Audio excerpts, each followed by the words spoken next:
बीड जिल्ह्यातील मस्साजोगचे सरपंच संतोष देशमुख यांच्या हत्येनं मागील 80 दिवस संपूर्ण महाराष्ट्र हादरवून गेलेला होता। आता 80 दिवसानंतर संतोष देशमुख यांच्या हत्येप्रकरणीचं आरोपपत्र काल पोलिसांनी दाखल केलेलं आहे। जवळपास 1500 पानांचं हे आरोपपत्र आहे आणि या आरोपपत्रामध्ये आता वाल्मिक कराड हाच नंबर 1 चा आरोपी असल्याचं त्यामध्ये म्हटलं गेलेलं आहे। संतोष देशमुख यांची जी हत्या झाली ती हत्या वाल्मिक कराड याच्या सांगण्यावरून आणि त्याच्या मार्गदर्शनाखालीच झाली असल्याचं त्या आरोपपत्रामध्ये बोललं गेलेलं आहे। वाल्मिक कराड यांच्याप्रमाणे आणखीनही 7 जणांवरती त्या आरोपपत्रामध्ये गुन्हा दाखल केलेला आहे।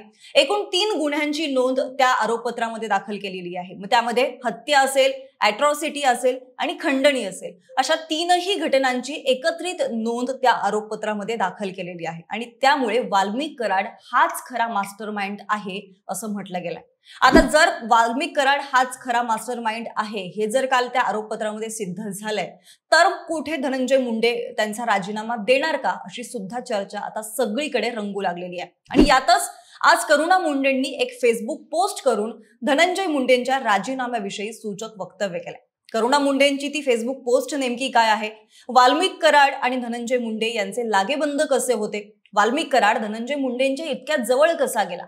मुंडे कुटुंबियांशी त्याचा संपर्क कसा आला? आणि महत्त्वाचं म्हणजे बीड जिल्ह्यामध्ये वाल्मिक कराडचा इतका प्रभाव कसा? या सगळ्याबद्दल सविस्तर जाणून घेऊयात आपल्या आजच्या व्हिडिओमध्ये। नमस्कार, मी मयुरी आणि तुम्हाला तर माहितीच आहे आपला विषयच भारी आहे। मंडळी, मस्साजोगचे सरपंच संतोष देशमुख यांच्या हत्येला आता 80 दिवस उलटलेले आहेत आणि 80 दिवसानंतर आता काल आरोपपत्र दाखल करण्यात आलेले आहे आणि या आरोपपत्रामध्ये आता वाल्मिक कराड हाच नंबर 1 चा आरोपी आहे, हाच मुख्य सूत्रधार आहे, संतोष देशमुख यांच्या हत्येचा मास्टरमाइंड तोच आहे असं सुद्धा त्या आरोपपत्रामध्ये म्हटलं गेलेलं आहे। आता या आरोपपत्रानंतरची चर्चा म्हणजे धनंजय मुंडे आता त्यांच्या पदाचा राजीनामा देणार का? कारण धनंजय मुंडे एकेकाळी असं म्हणाले होते की जर वाल्मिक कराड या प्रकरणात दोषी आढळला तर मी स्वतः माझ्या पदाचा राजीनामा देईल आणि त्यामुळे आता कुठेतरी धनंजय मुंडे त्यांच्या पदाचा राजीनामा देणार का अशी सुद्धा चर्चा सगळीकडेच रंगलेली आहे। आणि राजीनाम्याची ही चर्चा होत असताना दुसरीकडे मात्र आज करुणा मुंडेंनी एक फेसबुक पोस्ट केली आणि त्यामध्ये या आधीच म्हणजे 2 दिवसाआधीच धनंजय मुंडे यांचा राजीनामा अजित पवार यांनी लिहून घेतलाय आणि उद्या तो फक्त सादर केला जाईल असं त्यांनी त्यांच्या फेसबुक पोस्ट मध्ये म्हटलंय। नेमकं त्या फेसबुक पोस्ट मध्ये काय म्हटलं गेलंय सांगते। करुणा मुंडे असं त्यांच्या फेसबुक पोस्ट मध्ये म्हणतात की 100% मला आतून अशी माहिती मिळालेली आहे की 2 दिवसाआधी धनंजय मुंडे यांच्याकडून राजीनामा त्यांचा लिहून घेतलेला आहे आणि उद्या 100% त्यांचा राजीनामा होणार आहे। धनंजय मुंडे यांनी स्वतः सांगितलं होतं की जर वाल्मिक कराड दोषी निघाला तर मी स्वतः राजीनामा देणार। आणखीन एक गोष्ट त्या म्हणतात की त्यांच्या समोर आता कोणताही पर्याय राहिलेला नाहीये, त्यामुळे आता त्यांना त्यांच्या पदाचा राजीनामा द्यावा लागेल। या व्यतिरिक्त आपण 27 वर्ष त्यांच्या सोबत राहिलेले आहोत आणि ते माझे पती आहेत आणि त्यामुळे ते असं कृत्य करणार नाही त्यावेळेस किंवा ते अशा वृत्तीचे नाहीयेत असं सुद्धा करुणा मुंडे कुठेतरी म्हणतायत। कारण संतोष देशमुख यांच्या हत्या प्रकरणात धनंजय मुंडेंचा हात नाहीये, पण वाल्मिक कराड हा 2014 पासून त्यांच्या पदाचा आणि त्यांच्या पॉवरचा वापर करून घेतोय आणि बीड जिल्ह्यामध्ये वेगवेगळे गुन्हे घडवून आणतोय अशा प्रकारचं वक्तव्य आता करुणा मुंडे यांनी केलेलं आहे। मंडळी, ज्या वाल्मिक कराडमुळे आता धनंजय मुंडेंना राजीनाम्याची वेळ आलेली आहे, त्यांच्यावरती राजीनामा देण्याची वेळ आलेली आहे, तो वाल्मिक कराड नेमका कोण आहे? त्यांचं धनंजय मुंडेशी इतके जवळचे संबंध कसे? अगदी राईट हँड होण्यापर्यंतचा त्याचा प्रवास कसा होता? कसं काय तो धनंजय मुंडेंच्या जवळ आलेला आहे हे सगळं सविस्तर सांगते। मुळातच वाल्मिक कराड हा मूळचा परळीतील पांगरी गोपीनाथ गड या गावचा आहे। वाल्मिक कराडचा जन्म तसा शेतकरी कुटुंबातला आहे, मात्र तो पुढे पुढे जसा जसा मुंडे कुटुंबियांशी जवळ येत गेला तसं तसं त्याचं हे क्षेत्र वाढत गेलं। 10वी नंतर तो परळीत पुढच्या शिक्षणासाठी आला। तेव्हापासूनच त्यांनी आर्थिक गणित बसवायला सुरुवात केलेली होती, 2 पैसे मिळवायला सुरुवात केलेली होती।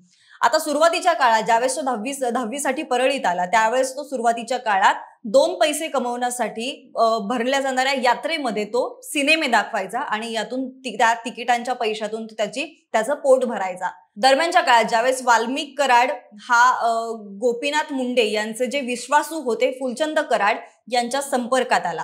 फुलचंद कराड यांनी काय केलं तर वाल्मिक कराड यांना गोपीनाथ मुंडेंच्या घरी घेऊन आला।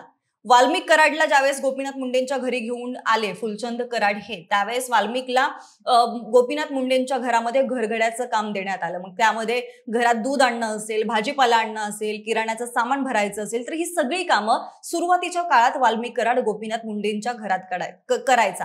थोडक्यात काय तर घरगड्याची जी काही सगळी कामं असतात ती सगळी कामं सुरुवातीच्या काळात वाल्मिक कराड मुंडेंच्या घरात करू लागला। असं करता करता त्याने एक दिवशी गोपीनाथ मुंडेंचा विश्वास संपादन केला। तर तो कसा केला, तर वाल्मिक कराडला हळूहळू परळीच्या थर्मल प्लांट मध्ये कंत्राट मिळू लागला। पाठीमागे मुंडेंचं नाव मोठं होतं, गोपीनाथ मुंडे यांचं नाव पाठीमागे मोठं असल्यामुळे हळूहळू त्याचा परळीत प्रभाव वाढू लागला, लोकांमध्ये तो जाऊ लागला आणि बीड मधल्या परळी हे जसं गोपीनाथ मुंडेंना परळीतील जनता श्रद्धास्थान मानते, आजही त्यांचा शब्द पडू देत नाही। त्यांच्या मागे आज पंकजा मुंडे आहे, धनंजय मुंडे आहेत। पंकजा मुंडे जसं भगवानगडावरती कार्यक्रम घेतात, आजही मुंडे घराण्याचा परळीमध्ये तितकं चालतं, तितकं त्यांचा प्रभाव आहे। तर सेम तसाच प्रभाव कुठेतरी वाल्मिक कराडचा सुद्धा आहे। ज्यावेळेस 1995 मध्ये वैद्यनाथ कॉलेजच्या संचालक मंडळाची निवडणूक झाली, त्यावेळी मात्र अध्यक्ष निवडीच्या सर्वसाधारण सभेत हाणामारी झाली, सभेत राडे झाले आणि हे राडे सुरू असताना तत्कालीन पोलीस अधिकारी नागर गोजे यांच्या बंदुकीतून एक गोळी झाडली गेली आणि ही गोळी वाल्मिक कराडनं त्याच्या पायावरती झेलली आणि या सगळ्या घटनातूनच वाल्मिक कराडनं गोपीनाथ मुंडे यांचा विश्वास संपादन केला आणि तिथून पुढे मग गोपीनाथ मुंडेंनी त्याच्यावरती विश्वास टाकायला सुरुवात केली। आता गोपीनाथ मुंडेंसाठी काम करत असताना वाल्मिकचा गोपीनाथ मुंडे यांचे बंधू म्हणजेच धनंजय मुंडे यांचे वडील पंडित अण्णा मुंडे यांच्याशी संपर्क आला। पंडित अण्णा मुंडे यांचा तो हळूहळू खास बनत गेला। म्हणजे आधी गोपीनाथ मुंडेंचा तो खास होता, त्यानंतर पंडित अण्णा मुंडे यांच्या तो जवळ गेला, त्यांचाही खास बनला आणि मग पुढे ज्यावेळेस धनंजय मुंडे गोपीनाथ मुंडे यांच्यापासून वेगळे झाले, त्यांच्यापासून बाजूला आले, त्यावेळेस आपोआप वाल्मिक कराड हा सुद्धा धनंजय मुंडे यांच्या बाजूने आला आणि त्यांच्यासोबत राहू लागल्यानंतर हळूहळू धनंजय मुंडे वाल्मिक कराड यांच्यामध्ये मैत्री झाली। राजकारणात त्याने त्याचा चांगला जम बसवला, इतकी घट्ट मैत्री झाली की ज्यावेळेस धनंजय मुंडे परळीच्या बाहेर असतात किंवा बीड जिल्ह्याच्या बाहेर कामानिमित्त असतात, त्यावेळेस परळीतलं अख्खं राजकारण वाल्मिक कराड सांभाळायचा असंही म्हटलं जातं। आता त्याचं मागच्या 10 वर्षात इतकं वजन वाढलं होतं बीडमध्ये की सगळ्या गोष्टींमध्ये वाल्मिक कराड म्हणजे जनता दरबार जरी भरवायचा असेल तरी सुद्धा वाल्मिक कराड हा परळीमध्ये जनता दरबार भरवायचा, इतका त्याचा बीड जिल्ह्यामध्ये प्रभाव वाढू लागलेला होता।